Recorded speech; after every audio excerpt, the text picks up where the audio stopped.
súper amplios y bueno, que en principio tampoco tienen como mucho que ver, ¿no? Pero bueno, veremos. Y luego la otra cuestión es que no he traído nada preparado, por la siguiente razón.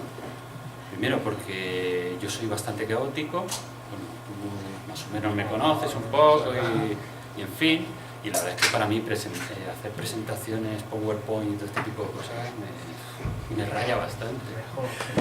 Y sí, entonces lo que yo iba a plantear era al revés, es decir, plantearos a vosotros qué tipo de dudas, cuestiones, inquietudes queréis plantearme.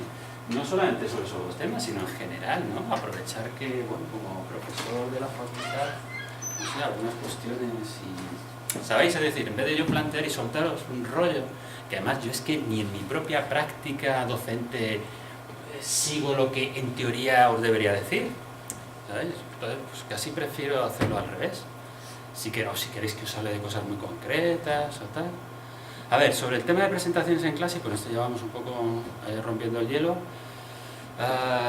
yo lo tengo muy claro. Desde que yo soy profesor, tengo muy claro que los alumnos deben pasar por el estrado. De igual manera que yo como profesor me paso, pues eso, la clase arriba en el estrado, bueno, deambulando y tal, yo creo que vosotros también, los alumnos. Fundamentalmente por dos razones. Una de las razones tiene que ver con que la propia facultad, además de transmitiros conocimientos, transmitiros técnicas, aprender y todo ese tipo de cuestiones, es también un lugar de experimentación, ¿vale? Hablar en público. No hay manual, no hay alguien que te pueda ver, pues eso, en el YouTube o yo qué sé, en estos sitios y que te explique cómo hablar en público. Muy bien, te lo pueden explicar, lo puedes leer en un libro. Pero hablar en público solo se ejercita, solo se puede hablar en público ejercitándolo, practicándolo. Entonces, para mí, el hecho de que yo obligar a que haya algún trabajo, alguna cuestión que hay que exponer en público, tiene que ver con esa idea de experimentación. Si no lo haces en la facultad, aquí, ¿dónde lo vas a hacer? El día que vayas a buscar un trabajo, el día que tu trabajo de repente dependa de una exposición en público y es algo que nunca has hecho, ¿qué vas a hacer? Lo mismo que haces en clase, a mí me ocurre, ¿no? Muchos compañeros, ¿no? Alumnos, compañeros vuestros y demás. No, profe, por favor, no. En fin, no, es que me da vergüenza, es que yo no quiero. ¿Qué va a pasar si lo haces mal aquí arriba? ¿Va a pasar algo? Es decir, en principio yo, por supuesto, pero yo imagino que cualquier profesor, si lo haces mal, no te va a suspender porque lo hayas hecho mal, esa exposición. Hablar en público me refiero, no el contenido. ¿Te va a suspender? ¿Te va a generar algún problema? ¿Vas a tener algún tipo de pérdida de algo?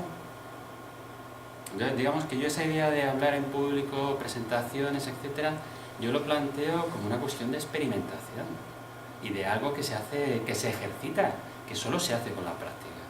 ¿Dónde puedes hablar en público? Si no, en tu casa con tus padres, eso es hablar en público. Con tus amigos en el bar, eso es hablar en público. En cuanto a la relevancia profesional, académica, lo que significa un acto, con un auditorio más o menos amplio o con personas a las cuales tú tienes que transmitir algo, les tienes que convencer de algo, entre comillas, en términos profesionales, les tienes que vender algo. Entonces, ¿tú eso cómo puedes ejercitarlo? Si no lo ejercitas aquí en la facultad, ¿en qué otro lugar lo vas a ejercitar? Bueno, sí, hay academias, hay centros en los cuales puedes pagar un curso, ¿no? Para que te enseñen ahí, pero en fin, estamos hablando de otra historia. Entonces, yo en ese sentido soy un defensor, bueno, de hecho yo al menos lo promuevo y luego con compañeros de departamento y tal siempre lo comentamos, ¿no? Esto deberíamos fomentarlo más. Quizás el aula pueda ser un lugar interesante, pero también, por ejemplo, lo que se está desarrollando aquí en España en los últimos tiempos, que son las ligas de debate, por ejemplo. ¿Habéis oído hablar? Esto en el ámbito anglosajón norteamericano está muy extendido. Lo que son ligas de debate, es decir, hay equipos de personas que en torno a un tema organizan pues un debate, ¿no? Un auditorio en el cual hay una gente que está a favor de un tema y otros que están en contra, ¿no? Entonces es una cuestión de retórica, de tratar de convencer no tanto al oponente, al equipo contrario, sino al auditorio, ¿vale? Entonces eso también puede ser una cosa interesante. Aquí yo creo que en la facultad se está desarrollando. En la universidad sí se está haciendo. Sí, pero me refiero en la facultad como parte de la universidad, ¿no? ese tipo de debates, de equipos y de cuestiones. No sé si tendrá equipo de debate. Yo conozco, conozco algún compañero en Derecho, otro que está en Químicas de aquí de la Complutense, que están el participando. otro día en clase un alumno, un compañero, me comentó que no sé qué día, hoy o ayer, tal, que no podía venir porque estaba en un equipo de estos y tenían, puede ser aquí en la Complutense, habrá alguna competición. Entonces digamos que eso también es otra historia, ¿no? Pero bueno, en concreto, a lo que a mí me afecta o en lo que a mí respecta, yo desde luego todos los años obligo a que al menos un trabajo de los que yo mando, bueno, pues lo exponga a la gente, salga en público. Eso sí, luego te encuentras pues ese tipo de efectos no deseados de la acción, ¿no? ¿Para qué yo como profesor quiero que alumnos suban al estrado y expongan un trabajo? Fundamentalmente, no tanto para que me lo cuenten a mí, que yo en principio me voy a leer ese trabajo, tal, sino para el tema de contárselo a los compañeros, ¿vale? Es decir, cada equipo, cada grupo de trabajo hace su propio trabajo y tal, lo interesante es luego una puesta en común, es decir, qué ha hecho esta gente, qué ha hecho esto y tal, ¿vale? Efecto no deseado de la acción, ¿no? Entonces, claro, ahí yo lo que me encuentro es con esa especie de pacto de no agresión, acuerdo tácito o implícito entre los alumnos de no agresión. Es decir, sube el grupo, cuenta su rollo, la gente aplaude. Me resulta muy curioso. Vale, preguntas, cuestiones, nadie. Bajan estos, vuelve el otro equipo, sube otro grupo, de nuevo, ¿no? Entonces, claro, eso también a mí me resulta como muy, lo entiendo, y por supuesto lo doy por hecho, pero también me resulta muy interesante, ¿no? Ese tipo de dinámicas que se generan dentro del aula. Es decir, tú no me preguntas, yo no te pregunto, tú no me pones en un aprieto, yo a ti no te complico la vida, ¿no? Entonces, lo cual, bueno, no necesariamente... y eso también sería otra parte de lo que significa presentaciones en clase, es decir, no es tanto el hecho de que haya algún compañero que en un momento dado pueda intervenir para hacerte alguna sugerencia, para hacerte alguna pregunta o para hacerte alguna yo qué sé, una crítica, algo, ¿no? Es decir, no se trata solamente de la idea esta de subir al estrado y soltar un rollo, perder los nervios un poco, ¿no? También lo que implica eso, es decir, estar sometido al escrutinio público, es decir, que tu trabajo de alguna manera sea tomado en consideración, que la gente le preste atención, claro, porque esta idea del acuerdo tácito de no agresión, ¿también qué significa? Que tú sueltas tu rollo y el resto no escucha. Eso también es interesante. Yo lo veo, es decir, claro, la gente sube. Hay grupos que se esfuerzan mucho más por exponer más claro, por hacerlo más pedagógico y tal. En cambio, otro grupo, pues entre los nervios, un poco el desastre de trabajo que están exponiendo, ¿no? No está bien organizado, no está tal. Entonces, pues, yo recuerdo pues eso, ¿no? Pues gente que se pone a leer muy bajito y yo aquí a toda velocidad, bla, bla, bla, bla, bla. Entonces, claro, por mucho que tú quieras, no puedes entender qué están diciendo y tal. Pero claro, ante esa situación, claro, da igual. Los compañeros que están abajo, callamos. ¿Qué significa? No están prestando atención. Es decir, por un lado, arriba te esfuerzas por hacer las cosas y abajo, como sabes que no me van a exigir y ese acuerdo, entonces al final yo tampoco presto atención. Es decir, esto de la presentación en clase es una cosa bastante compleja. No se trata solo del desarrollo de habilidades por parte de quien expone, sino también se trata del desarrollo de habilidades en cuanto a la discusión, el debate. Obviamente estamos hablando de utilización de argumentos, planteamientos racionales, evidentemente, pero sino también el desarrollo de habilidades por parte de la gente que está abajo. ¿Qué es formar parte de un auditorio? ¿Qué es convertirse en un auditorio? En un espectador pasivo. Quien está ahí arriba te lo tragas todo, te parece todo muy bien, o no, o te da igual, no te importa. Bueno, y total, en fin, esto es una situación como bastante ritual, tú cumples tu papel, yo cumplo mi papel y al final bueno, en clase el profesor se queda contento con el tema. Si estuviéramos en otro ámbito, al final nos tomamos esto, ¿no? Lo de las conferencias, ¿no? Al final una copita de vino, un aperitivo y todo charlando. ¿Entendéis a lo que me refiero? Es decir, no solamente por parte de quien está arriba, el desarrollo de habilidades, hablar en público, ser organizado, tener una cierta retórica y un manejo de la oratoria, más o menos. Evidentemente eso sí que es mucha práctica. Pero de igual manera darle la vuelta al asunto. Es decir, cuando vosotros, no sé si ha sido vuestro caso, seguro que alguna vez habéis subido al estrado y habéis expuesto algún trabajo, alguna cosa. Y al revés, habéis estado en el auditorio, habéis estado como público. No se trata solamente de que la estrella, o lo difícil o lo complicado es el que está arriba. ¿Qué ocurre con el que está abajo? ¿Cuando era vuestro caso al revés? ¿Entendéis? Es decir, cuando hablemos de presentaciones en clase, no solo dar por hecho que la parte dura, la parte complicada, ¿no? Lo que debemos aprender es hablar en público, presentar las cosas en clase, tenerlo organizado, decirlo bien, sino también a formar parte de público. ¿Qué es ser público? Pero que eso de alguna manera también, a su vez, nosotros como profesores somos culpables de esa, ¿cómo llamarlo?, de esa formación o conformación del alumnado, de esos cuerpos que tenemos en clase, como público pasivo. Es decir, si yo mismo como profesor tampoco os incito a vosotros a de alguna manera participar con cosas tan simples como dudas. Si no soy receptivo a que me planteéis vuestras dudas sobre lo que yo estoy explicando, por ejemplo, o si tampoco genero o provoco o cierro cualquier tipo de debate, en tanto, por ejemplo, alguien que piense que lo que estoy diciendo está disconforme o no le parece que está bien fundamentado, no le parece que está... No, entonces no lo permito, lo zanjo o lo cierro. O no soy receptivo, por ejemplo, cuando alguien levanta el brazo y pregunta y tal, ¿no? No soy receptivo en el sentido de no le hago ni caso, digo, qué pregunta más estúpida. Entonces también, ¿qué demonios estoy haciendo? Es decir, no se trata solamente de que yo os incite y os obligue, al menos en mi caso, ¿no?, a subir al estrado para presentar. También se trata de que yo incite, fomente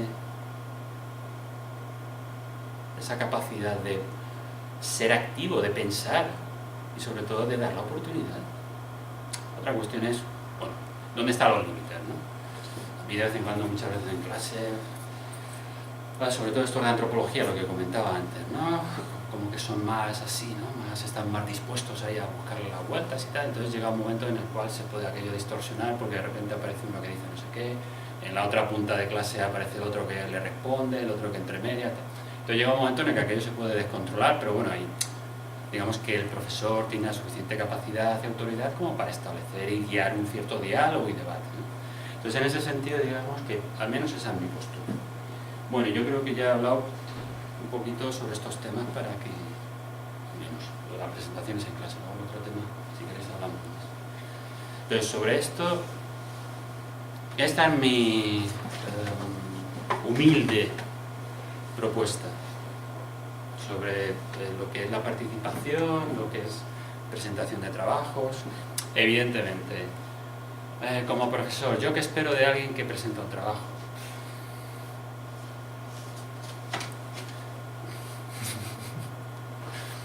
Que sea breve, que sea conciso, que tenga las ideas lo suficientemente claras como para ser capaz de poder contar su trabajo en el menor tiempo posible y de la manera más interesante. De nuevo, eso es la teoría. ¿Cómo tú consigues eso? Es decir, ¿cómo yo, alumno, consigo eso? Haciéndolo. Que alguien me permita. Esto es lo de este tipo de programas televisivos, ¿no? La Voz y no sé qué, ¿no? Lo de que alguien te dé la oportunidad para hacerlo. Porque si nadie te da la oportunidad para hacerlo, tú puedes hacer tu trabajo, tenerlo como muy bien estructurado y tal, pero claro, si nadie te dice, bueno, venga, pues preséntalo, y sobre todo te lo ponen a prueba, O sea, la idea es ponerte a prueba. Bueno, yo pienso que mi trabajo lo he hecho de esta manera, lo he estructurado y tal, pienso que está muy bien.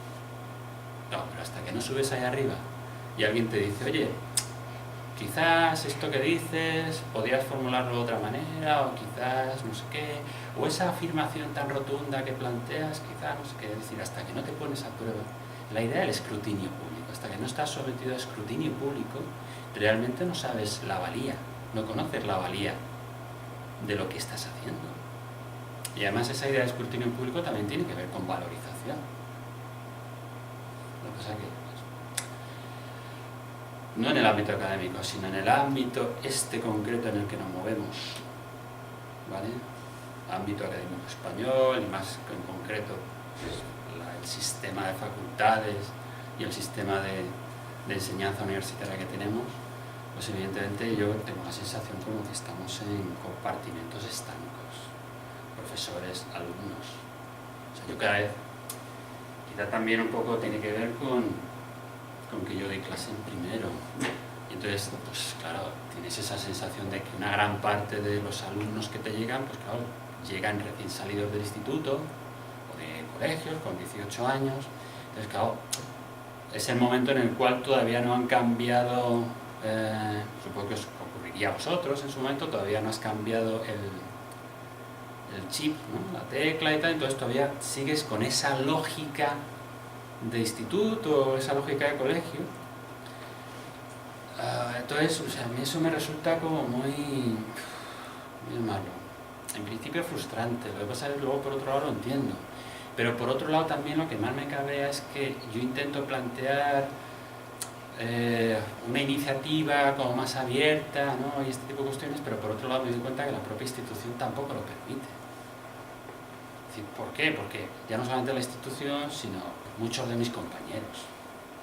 Alguna vez lo he dicho en clase, no sé si en nuestra clase o en la otra, la idea está de, si a ti te terminan tratando, yo como profesor te termino tratando como alumno,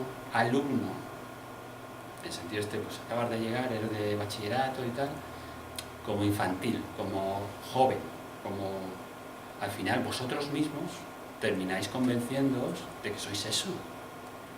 Entonces, yo lo que trato es de tratar a los alumnos no como alumnos, sino como futuros profesionales. Personas que en 4 años se van a tener que buscar la vida con los conocimientos que nosotros les hemos transmitido. Entonces, ya no es una cuestión de que estés tratando como si estuvieras en el colegio, en el instituto, con una masa informe a la cual tienes que domesticar y que obligatoriamente están ahí metidos. Estás tratando con otro tipo de personas. Y en ese sentido, por ejemplo, esa idea, ¿no? Es decir, potenciar la participación en clase, presentaciones y demás. Yo trato de valga la redundancia, ¿no? De tratar a los estudiantes, a vosotros, como personas que en un plazo relativamente corto de tiempo vais a tener que vivir de lo que es vuestro propio esfuerzo, de vuestro propio trabajo, y yo espero que en la medida de las posibilidades ese trabajo tenga que ver con lo que habéis hecho aquí. Sería genial. Pues a mí eso me parece bastante digno de respeto y empezar a plantearse determinadas cuestiones. Y luego te encuentras con casos específicos de estudiantes que son de una manera, que son de... Esto es otro tema, pero en principio digamos que... ¿Vale? Entonces, esto que yo os estoy diciendo, yo cada vez tengo más claro, años, pero cada vez más, que es un tema muy personal. Esto es una cuestión muy personal mía y que excepto muy poquita gente con la que yo me puedo relacionar, mi departamento u otros profesores, digamos que el resto de profesores pues tienen otras consideraciones muy respetables, muy loables, pero yo tengo claro que esto que yo pienso es como muy personal y muy raro. ¿Qué lo voy a hacer? Venga, ahora animaros, al revés, devolverme a mí la pelota y plantearme cuestiones. Ejemplo para el PowerPoint.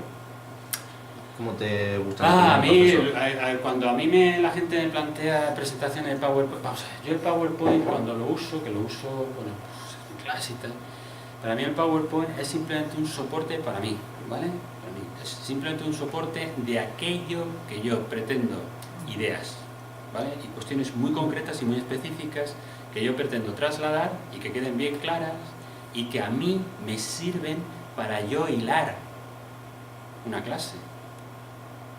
Bueno, era Paolo. No, Giuliano. Giuliano es que es alumno mío este año, ¿no? Bueno, Giuliano lo sabe. Yo en clase cuento. Sí. Es decir, yo lo llevo todo en la cabeza. Entonces, yo utilizo una especie de esquema, que de hecho luego es el que yo paso a ellos, a los estudiantes, un esquema muy breve, de lo que son 4 cosas que yo considero fundamentales y que son sobre las que yo marcho. Entonces, para mí eso es un PowerPoint. Vale. Luego, la variabilidad va, pues desde gente, que a mí eso me llama muchísimo la atención, gente que llena un PowerPoint con montones de cosas, Se da la vuelta y lo lee. citas, y bueno, y luego esto ya a mí Eso ya no tiene sentido. esto ya me parece te una quedas en cosa casa y lo dejas ahí fascinante, colgado. esto de, como tú bien dices, ¿no? A ver, bla bla bla, o sea, a mí esto me parece una cosa fascinante. Muchos lo hacen. Cuidado, yo hablo y digamos que yo lo planteo en términos críticos hacia lo que son mis compañeros, ¿vale? Docentes. Pero también yo lo planteo en términos críticos hacia estudiantes que hacen esto mismo con sus trabajos. Evidentemente es una reproducción de aquello que están viendo, ¿vale? Entonces, en el caso de los PowerPoint, si usáis llevar un discurso hilado, es decir, ¿qué es lo que queréis decir? Eso es llevarlo en la cabeza. Intentar prepararlo, lo lleváis en la cabeza. Y el PowerPoint lo usáis, por un lado, para elementos, cuestiones, frases, afirmaciones o lo que consideréis muy importante y queréis que el público, no solamente en términos de escucha, sino también en términos visual, memoria visual, por ejemplo, es muy interesante, se quede, ¿vale? Con aquellas cuestiones. Y segundo, que os sirva a vosotros como un guión sobre la marcha. Entonces, Luego si necesitas poner alguna tabla y tal. sí, hombre, por es supuesto. absurdo ponerte a dibujarla. Bueno, claro, pero esto por supuesto, es decir, si luego, por ejemplo, vais a presentar vuestra investigación que tiene datos cuantitativos, evidentemente vais haciendo y tal, pero tampoco cargarlo. Es decir, porque luego también es esa otra cuestión, ¿no? Que nos ocurre a nosotros, pero también nos ocurre a vosotros y le ocurre a muchísima gente, ¿no? Que es intentar cargar el PowerPoint con toda la información que tú consideras que es fundamental y metes ahí todo, o sea, todo no puede ser fundamental. Y de hecho, siempre puedes utilizar, hoy en día tienes otro tipo de recursos, es decir, una cosa es tu presentación y si a alguien le interesa, siempre puedes poner en un lugar disponible tu documento o tu charla, tus datos, tu tal. Me refiero, es decir, pues si alguien está interesado en ampliar más esto, pues toma, te lo paso en papel o en un pincho, en un USB o está colgado en tal sitio. No puedes abrumar al oyente. Tienes que tener un claro. Vamos a ver, una de las claves en todo esto es ser capaz de ponerte en el lugar de. De hecho, vosotros, en muchas ocasiones, estáis en el lugar de público y supongo que habéis alucinado con clases o con conferencias, ¿no? Entonces habéis dicho, bueno, pues plantearos lo contrario. El día que os toque a vosotros un trabajo o una presentación o lo que sea, pensar en vosotros como público. Evidentemente es complicado, porque tú que has trabajado, que has hecho ahí un montón, metido un montón de horas y tal, dices, joder, ¿y cómo no voy a poner esto? Y esto es importante, y esto más, y esto no sé qué, ¿no? Tienes que hacer el esfuerzo. Yo una de las cosas más duras que tuve que aprender en su momento era esa sensación de cuando vas a una conferencia, un acto público, más que en clase digamos como es un tiempo, son semanas, sesiones, tal, ¿no? Esa sensación de en un acto público, ¿no? Tengo que contarlo todo, y tengo que demostrar que yo me sé todo. Esto hasta que no lo supera, macho, es tremendo, porque entras en dinámicas muy perversas, en el sentido de que al final, inseguridades, claro, tengo que contarlo todo, al final montas un Cristo, mucho cuidado, la gente, claro, se te pierden, se dan cuenta de que no tienes la charla bien estructurada, de no sé qué, entonces, esto es una cosa que, pues, de nuevo, es práctica, práctica. ¿Dónde empiezas a practicar esto? Clase. Suponiendo que te den la oportunidad, si no te dan la oportunidad, es complicado. Yo creo que esto debería hacerse aquí sistemáticamente. Bien a través de lo que somos nosotros, ¿no? Los docentes, bien a través de pues, iniciativas. Porque además en nuestro caso de sociología, nosotros trabajamos con la palabra. Nuestra herramienta es la palabra. Y si tú no manejas esa palabra, o sea, si tú no manejas esa palabra, esa herramienta... Te iba a hacer una pregunta. Yo, por ejemplo, no sé si lo hice bien, el año pasado le metí, por ejemplo, intento a veces en mis presentaciones meter a lo mejor una foto cómica. Sí. Para llamar de nuevo Pero a lo mejor las partes más... Lo que haces es, con ese tipo de cuestiones, es reforzar la idea que tú estás planteando, para que la gente asocie, ¿no? Idea o frase o lo que tú quieras, ¿no? O afirmación o lo que tú estés planteando, que lo asocie con un dibujo, con una representación gráfica que les llame la atención y de esa manera fijar mucho más. ¿Sí? Sí, por Esos ejemplo, son recursos que tienes que utilizar. Sí, la parte que a lo mejor ha sido más, o la considero yo más Sí. aburrida, la que el público a lo mejor pierde un poco más la atención, pues te pongo esto para que vuelva un poco a atender y ya para finalizar.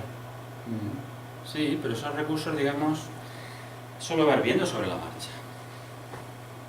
Yo te preguntaba, a lo mejor el Sí, profesor no me lo dijo y diría, Sí, ¿qué pero- hace? No hay que abusar tampoco. ¿sabes? Sí, bueno, efectivamente, luego, por ejemplo, ese tipo de presentaciones, cuidado, no hablo de estudiantes, de alumnos, de vosotros, sino en conferencias serias por ahí, ¿no? Que te ponen dibujitos o fotos, no sé, ¿no? Esa manía de...